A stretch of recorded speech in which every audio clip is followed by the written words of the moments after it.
The economy watch के नए episode के साथ मैं हूं उमर हयात खान और आज हम बात करेंगे अपने इस वीलॉग में जो साबिक वजीर ख़जाना इसहाक डार पाकिस्तान आ रहे हैं। वजीर आज़म शहबाज शरीफ के जहाज़ में वो आएंगे पाकिस्तान और कल जो है वो वजीर ख़जाना का हलफ उठाएंगे। मिफ्ता इस्माइल इस्तीफ़ा दे चुके हैं वजारत ख़जाना से, और लेकिन वो हुकूमती मौची टीम का हिस्सा ज़रूर होंगे।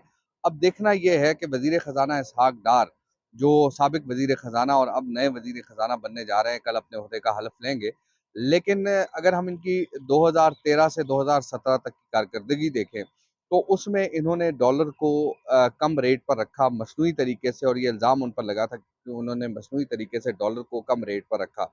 लेकिन अब हम ये देख रहे हैं कि इस वक्त डॉलर जो है वो मुल्क की तारीख की बुलंद तरीन सतह पर पहुंच गया है, और ये एक ऐसी सतह है कि जिससे वापस आना शायद नामुमकिन हो इसहाक डार के लिए।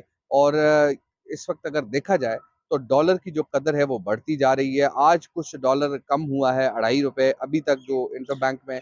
लेकिन जब IMF से पैसे आए थे 1.16 अरब डॉलर, तो उस वक्त भी हमने ये देखा था कि डॉलर का रेट कम हुआ था, रुपए की कदर में बेहतरी आई थी।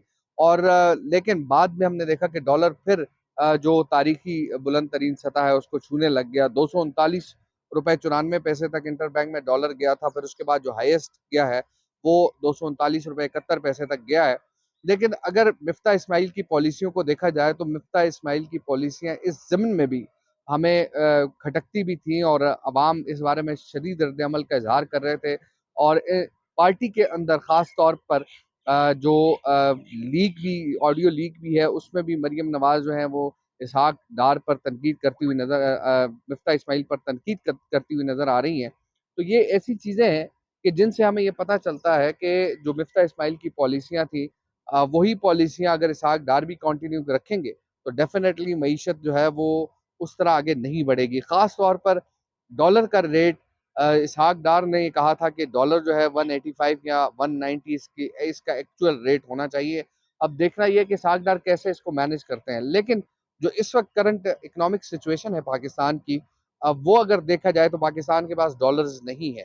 और टोटल जो रिजर्व्स हम देख रहे हैं वो 8.34 अरब डॉलर के रिजर्व नेशनल बैंक के पास हैं, और उसमें से भी 4 अरब डॉलर सेफ डिपॉजिट के हैं। तो इसलिए डॉलर ना होने की वजह से स्टेट बैंक में डॉलर का रेट जो है वो अप होता जा रहा है। कुछ बैंक्स जो है उन्होंने मोनोपोली की और डॉलर को अप किया, उस पर स्टेट बैंक ने कोई एक्शन अब तक नहीं लिया। आइडेंटिफाई हुए 8 बैंक, लेकिन किसी पर भी एक्शन अब तक नहीं लिया गया। अभी तक तहकीकात हो रही हैं। तो आइडेंटिफाई करना, तहकीकात का होना, ये ज़िम्न में है कि अगर आपको पता है कि फलां बैंक इसमें मुलव्विस है तो आप उसके खिलाफ कार्रवाई करें। लेकिन हुकूमत कार्रवाई करने से कतरा रही है। और ये भी हम देख रहे हैं कि इसहाक डार अगर आएंगे तो क्या स्टेट बैंक ऑटोनॉमी जो बिल है उसको रोल बैक करेंगे या नहीं, ये सबसे अहम सवाल है। क्योंकि IMF के मुआहदे में ये बात है कि जो स्टेट बैंक ऑटोनॉमी है उस बिल को मौजूदा हुकूमत ने नहीं छेड़ना। और जो IMF का मुआहदा है उस मुआहदे के तहत ये हम देख रहे हैं कि पेट्रोल पर जो लेवी है वो 50 रुपये, और डीजल पर जो लेवी है वो 50 रुपये। तमाम पेट्रोलियम मसनूआत पर लेवी 50 रुपये लेके जानी है। तो ये एक बहुत बड़ा सेटबैक पाकिस्तान की इकोनॉमी के लिए है, क्योंकि गुज़िश्ता हुकूमत ने 30 रुपये लेवी पर एग्री किया था। और अब हम ये देख रहे हैं कि इसहाक डार के आने से मईशत जो है हमें नहीं लगता कि उस डगर पर चल पड़ेगी कि बेहतरी की जानिब जाएगी। क्योंकि इसहाक डार जब वज़ीर ख़जाना थे तो उस वक्त इसहाक डार मुर्गी महंगी होने पर इसहाक डार के फ्लोर ऑफ द हाउस ये रिमार्क्स थे कि अगर मुर्गी महंगी हो गई है तो अवाम दाल खाएं, और इस वक्त दाल भी जो है वो महंगी है, अवाम दालें कहाँ से खाएं। तो ये सबसे बड़ा मेरे ख्याल में हुकूमत के लिए चैलेंज है।